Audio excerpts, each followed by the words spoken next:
Welcome to the Resource Podcast, where we take a slightly sassy, fully feminist approach to creating healthy relationships and a joyful life. I'm your host, Tatiana Thompson, and I'm a licensed professional counselor practicing in both Arizona and Minnesota. I specialize in applying clinically proven techniques like EMDR, parts work, and neural reprogramming to help you see real, lasting change in your everyday life. Just remember, I am a licensed therapist, but I'm not your therapist. This show is for informational purposes only, and it's not a replacement for seeking personal mental health or medical advice. So join me now as we explore simple strategies for breaking toxic relationship patterns and applying simple mental health tools to your daily life. Learn how to take the small steps today that will guide you to your best life tomorrow.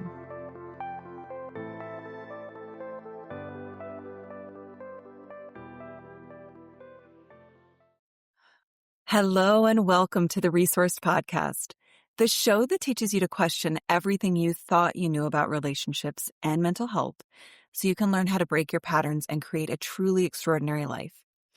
I'm your host, Tatiana Thompson, and I'm on a mission to help 1,000 women become emotionally and financially independent so they can choose a relationship instead of needing one.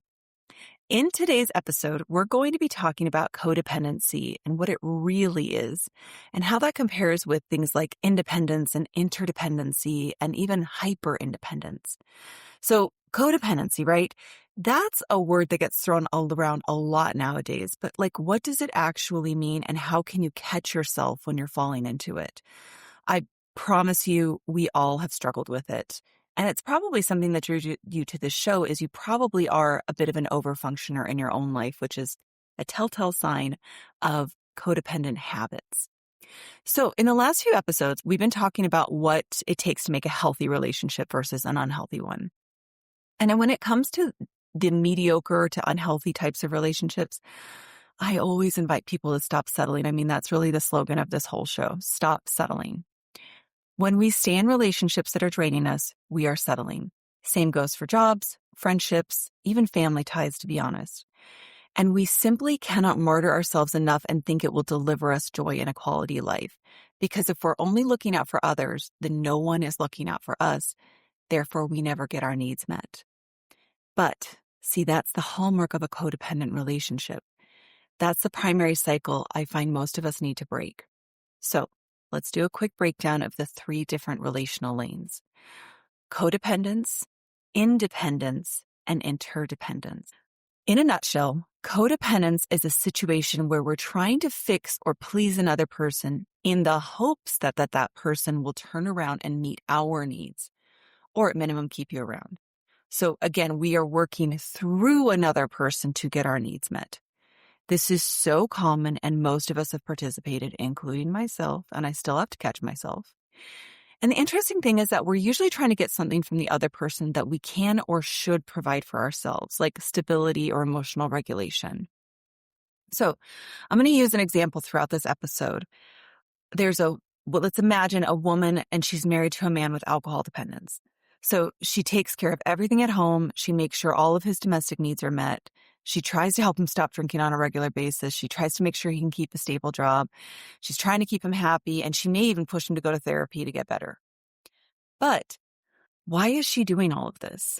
Why is she, someone who is so functional, weighing herself down with someone who she has to parent and really isn't very functional at this stage in his development? And the whole point is she's trying to get him stable enough that ultimately he can turn around and provide her with all the care she never got. She wants to help him get healthy enough that he can provide her with stability and security. So think about how that can play out in your own life. Where have you wanted so badly to feel supported and loved by someone that you've overgiven to them in the hopes that it'll get them to show you the care you've been craving? So I want to list a few sneaky ways that this shows up for most of us. For example, it could look like doing too much for our kids or not setting limits for them so that they'll like us. I know we've all been guilty of that. Managing our spouse's doctor's appointments so that they'll maintain some semblance of health. But I mean, seriously, in this case, we're literally trying to keep this person healthy enough to be able to function and stay around as our spouse, right? There could be overfunctioning at your job, like you kind of do too much out of your pay grade or you help everybody too much so that others will like you or you feel safe with your boss. But again, you're doing more than you really should. You could be giving friends rides everywhere because I don't know, maybe you have a friend who has like a suspended license because they haven't paid their parking tickets or something, but you're like, oh yeah, I'll take care of you. I'll get you rides everywhere. And another one I see a lot, in fact, I see this in my private practice a fair amount, is pushing our spouse to go to therapy and then doing all the research to find them a therapist and then booking it for them. It's one thing to ask your spouse to go to therapy. It's another to do all the work. And in fact, I will have people reach out for their partner. And I will say, I'm happy to work with your partner as soon as they reach out to me. So why do we do all this? Why, in this case, is your spouse not meeting their own mental and healthcare needs? And what if we skipped the middleman, that person we're trying to fix, and we saved that energy we're spending fixing them and spent it on meeting the needs we're trying to get met through them? Needs like probably connection, financial security, attention even, rest and care. So instead of overfunctioning for them, I want us to start thinking about taking that time to learn new work skills to make more money of our own. Let's say it's a financial security thing. We can take that time to relax and sleep more. We can take up a new hobby. We can spend time with family or friends and build more community around ourselves. We can go to therapy and learn how to love ourselves and do all of those other things I just named. We can get outside and move our bodies. But either way, all of those are direct investments in ourselves instead of going through another person. Okay. Just remember, all of these options actually provide the things that we've been seeking through the other person. So going back to the list of sneaky codependent behaviors, I want to point out the trend in all of them so that you can spot it easier when it shows up in your own life. In each of these cases, we're doing something for someone else that they should be doing for themselves. And that's a form of rescue. So let's do a quick breakdown. I like to call it rescue versus support. We are supposed to support the people we love. We are not meant to rescue. Our children are the people that, yes, we do everything for when they're little, but we gradually, it's called scaffolding in the psych business. We gradually move them to the point where they know enough that we now teach them the higher level skill and help them up that next level of scaffolding so that eventually they can do all of this on their own. So again, breakdown of rescue versus support. It's really simple. Support, which is what I want you to do, is assisting another person with a task that they're responsible for managing and that they are leading the effort in. Okay? Rescue, on the other hand, is doing something for another person that they should be leading themselves. So here are some quick examples. Rescue: driving my adult child to all of their doctor's appointments because they don't want to bother getting their driver's license. Versus support: driving my adult child to a medical procedure because they'll be getting some level of anesthesia and they just need a driver that day. Rescue: giving my friend a personal loan. Support would look like helping them sort through the pros and cons of different lenders and maybe even going to their first meeting because they're scared. Back to rescue: creating a report for my coworker. And then support would look like teaching them how to start creating that report for themselves. You must understand that this is that old teach Amanda adage, right? We need to teach people how to do for themselves. That's what support is, but it's not doing it for them. And again, in all of these cases, we want the other person leading the charge. We're not sitting down going, hey, babe, isn't it time to go look at the therapist? No, they're like, hey, babe, to us, I'm looking at therapists. Do you mind sitting down with me for half an hour to help me sort through them? If you find this content helpful, please consider leaving a review or share the episode with a friend. I have a fundamental belief that individual healing is what heals the world. The more you share, the more we can grow, and the more people we can reach with our mission to heal the world, one person at a time. So I invite you to start applying this to your own life and make sure you're only assisting others and not doing for them. And remember, again, let them lead, okay? Now, let's go back to that example of the woman who's overfunctioning for her husband with the alcohol dependence problem. Okay, so here's the crazy things. She wants so badly to finally have someone help her feel secure and cared for. And that's why she's doing all of this, right? But ironically, she could be much more safe and secure without this person, like literally without this person in her life at all. She just doesn't know it because she's still coming at the world through the lens of a child, thinking that she literally needs an attachment figure to survive because, again, that's what a child does need. But here's the real crazy making. She's actually choosing a person who will create the instability she deeply fears, all with the hope then of helping them become the solution by doing it for them. She could solve her own problem of instability all on her own, but instead she's picking someone to create the instability and then working doubly hard to resolve it through them like a puppeteer. So can we see how crazy this is? And yet we've all done it probably on some level. I know I have. Okay, so why does she do this?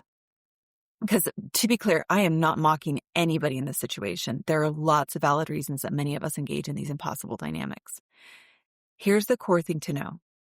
Everything we do that's not really healthy for us is coming from a child part who doesn't know that there's now an adult with full agency to protect ourselves, to get the things we need in the world. They still believe that we need to work through other people, aka our parents or caregivers, to have safety and belonging in the world. So here are the primary reasons we engage in the possible relationship dynamics. Number one, habit. It's familiar, and we all know the truth that we'd rather live in a familiar hell than an unfamiliar heaven. We know what to expect. That feels safer for our primitive brain. Number two, we don't think we can meet these needs for ourselves because we don't realize we have the agency now. And this is because when we were children, we quite literally needed our parents to survive. So we did everything in our power to make sure our parents wanted us around and were stable enough to be safe people and to meet our needs. Let's make a side note here.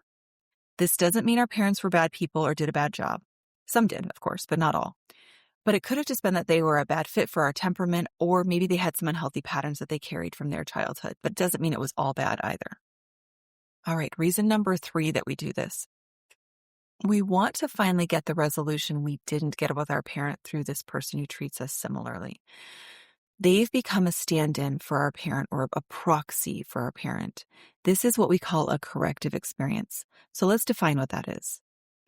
This occurs when we have a core wound with a parent or caregiver that we then try to finally resolve through a romantic partner. And this makes a lot of sense because when you consider attachment theory, we are able to see that as we get older, we transfer our attachment from our parents to our friends and eventually our romantic partner. And here's the interesting part. Because of that, we actually tend to pick people who have the same core problems we experienced with our parents. And just to be clear, this is 100% subconscious. And I know most of you are sitting there going, no. My partner is so different from my parent. And I'm sorry, I'm going to totally question that. I bet you play out psychological patterns that are similar to your parent. They might look different than your parent. They might have a totally different job and personality. But at the end of the day, the dynamic of chaser, pursuer, or avoider, things like that are things you're playing out with this person. When we meet this person, they are perfect on paper, right? Our partner, they don't look like our parent in any way. But like 1 to 2 years into the relationship, we'll start living out the dynamic we had with our parents. Because those ugly parts don't tend to show up right away, but our subconscious radars totally sensed the perfect missing puzzle piece when we first started dating, which is what caused us to be inexplicably attracted to this person. So, using this example of a woman and her husband who keeps drinking, she probably has a parent who was unstable, probably struggling with some sort of addiction, and she had to take care of or keep them stable in order to have any semblance of security growing up. Throughout her whole life, she has desperately craved being cared for by a stable person, knowing that someone will be calm and consistent and look out for her as well. But she can't just go find someone who will do that. She needs to repair the pain point through her parent or someone who feels a lot like them. This is in part because she doesn't actually believe she deserves that kind of safety is available to her because the one person in the world who was supposed to give it to her never did. So how could anyone else believe she deserves such a beautiful, elusive, and valuable thing? Ultimately, she creates this reenactment compulsion to get the core wound resolved. Instead of allowing herself to just go around and look for something healthy, she could just go around it, right? But that doesn't feel right. It doesn't feel good enough. She needs it resolved. So that's really at the root of all trauma, this need to resolve or complete the cycle. And you can think about it this way too. Two people could have the same terrifying event occur, but one is more likely to heal from it than the other if that first person was able to protect themselves or be protected adequately in the moment to react appropriately. and stand up for themselves or get stood up for or get protected or get the help that they needed, which also speaks to the other primary component that is essential to the formation of trauma. It's the lack of an empathic witness. So when we experience something scary, an empathic witness can mediate whether or not that experience is stored as trauma in our bodies. Having someone there to support, protect, or simply let us know we're not alone can make all the difference. So I hope that has given you some more clarity around what codependence is and why we fall into it so easily, and that leading to that corrective experience need. So now let's talk about the next rung on the relational ladder, which is independence. In my practice, I believe this is a necessary step on the way to interdependence, which is the golden, the thing we're really looking for. And here's why we have to go to independence first. It's because we have to become the parent to ourselves that we never got fully and meet those needs in order to resolve the compulsion of seeking out a proxy for that corrective experience. Like, okay, let me put that in a less psychologic jargon way. We need to find a way to resolve that pain point with our parent by becoming the parent that we didn't get. If we don't do that, if we don't show ourselves that we're worthy of love and care and stability and start believing that we can count on that in ourselves, we will genuinely never believe we can count on it in others because we have never had an example of anyone loving us in that way. Not that our parents didn't love us, but in these specific ways that we really needed that didn't happen. We need to show that it's possible before we are willing and able and comfortable accepting it from other people. It literally feels gross. You know that feeling of the ick that we can get from a perfectly nice person? That's it. It feels so foreign to us that we literally feel grossed out by it. So we have to give it to ourselves first. Okay. But we also have to be on the lookout that independence can become problematic if it becomes a protective mechanism, like hyper-independence, which is a fear of trusting or relying on anyone else. And the funny thing is codependence and hyper-independence are two sides of the same coin. They're usually something that somebody does simultaneously because they're both predicated on the idea that I have to do everything myself and it's not safe to count on others. In fact, it's so not safe to count on others that I have to do everything for everyone else as well. That's how hyper-independent I become. So in a nutshell, independence, the healthy version of this, looks like knowing how to get all of my core needs met through myself. And that doesn't mean we don't turn to other people, but like I know how to turn to other people for support. I know how to ask other people and not having to rely on someone else, maybe financially, or knowing how to keep my own friends, maintaining my own health, advocating and protecting myself from predatory people or situations, giving myself rest and pleasure. P.S. Those of us who've struggled with codependency and hyperindependence, honestly, that's probably the hardest thing we struggle with is giving ourselves rest and pleasure that isn't in an addictive, numbed out way. We go from overfunctioning to numbed out. Okay. So once I've learned how to meet these needs and thereby shown myself that I'm worthy of it, I can now consider trusting others to care for me as well. And here we finally come to interdependence. The golden standard, what we all want to be doing. And maybe we are in some ways in our life. Maybe we can trust people at work, but we don't know how to trust people in a relationship or in friendships. Interdependence is when two or more people can be trusted to meet their own core needs, but they are also there to assist the other when needed. Notice I didn't say they're fixing the problem for the other person. They are just assisting, or in many cases, being that empathic witness that we talked about earlier. So this requires that both people are practicing skills of being an adult. They know how to generally regulate their emotions and check in with themselves. They're managing their health. They're being productive members of society or contributing to the family in a meaningful way. They know how to hold healthy boundaries and protect themselves and their own energy. So, of course, there are going to be times where your partner actually fixes things for you or does things for you, like you're sick. There are exceptions to the rule, right? Or you're going through a crisis. But it is not the norm. Both of you will have strengths and weaknesses, of course. One of you may be better with numbers, and so you handle the bills, while the other's better with scheduling, so they handle the family calendar. That's cool. You work on your strengths. But the point is you're both contributing in generally equitable ways, and both of you could function on your own if you needed to. And here's the most important distinction about interdependence. This is a dynamic where both people are so well resourced that they have the capacity to look out for their partner as well and genuinely care about their well-being and needs. They're not doing this to get something out of them, which is what's happening in the codependence, right? In the codependence, we have an overtaker who's like loves this relationship and is to a certain extent because they get to keep taking. And then we have the overfunctioner, and that person is really actually, I'm sorry to tell you this, you've probably heard this on other podcasts. Codependence is a selfish behavior. It is self-serving. It is, I'm going to give to you in the hopes that you give back to me. It is self-interested in that way. So even in codependence, you're hoping to get something out of the other person. But in the case of interdependence, we're simply doing it because we care about them. That's it. We genuinely love them.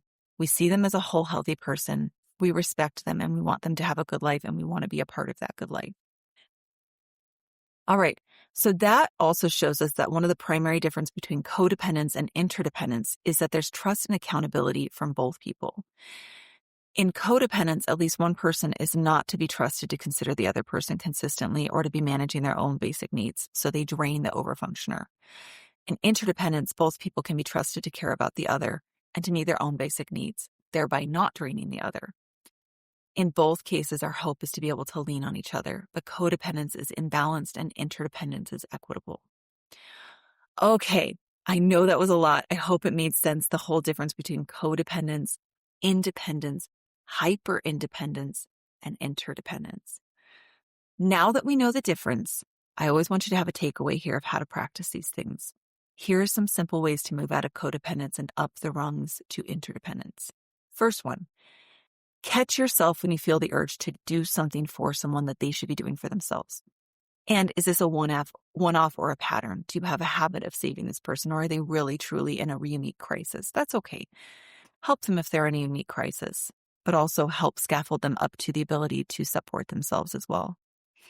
Number 2, look at the areas of your life where you feel unstable, because guess what? That's the core of this. You're not fixing other people to fix them. You're fixing other people to fix you. Start to find those areas that you don't feel safe enough on your own or you don't feel fully lovable. Maybe it's the way you look. Maybe it's your money. Maybe it's your relationships with friendships. Find ways to create more security there so that you're not inclined to seek it through someone else. Number 3, work with a therapist to resolve any attachment wounding from your childhood. Seriously, this is core. You gotta do this work. It is so worth it. And maybe with yourself or with a therapist, learn how to reparent your inner parts so that they don't take over and drive you towards that corrective experience. They're the ones driving the ship when you're doing that. So I hope that was helpful to all of you. This is such a valuable skill to master. It will change your life to move from codependence to interdependence. Thank you, as always, so much for listening today. I hope it has been helpful. And as we always say here at Resource Podcast, let's stop chasing and let's start choosing.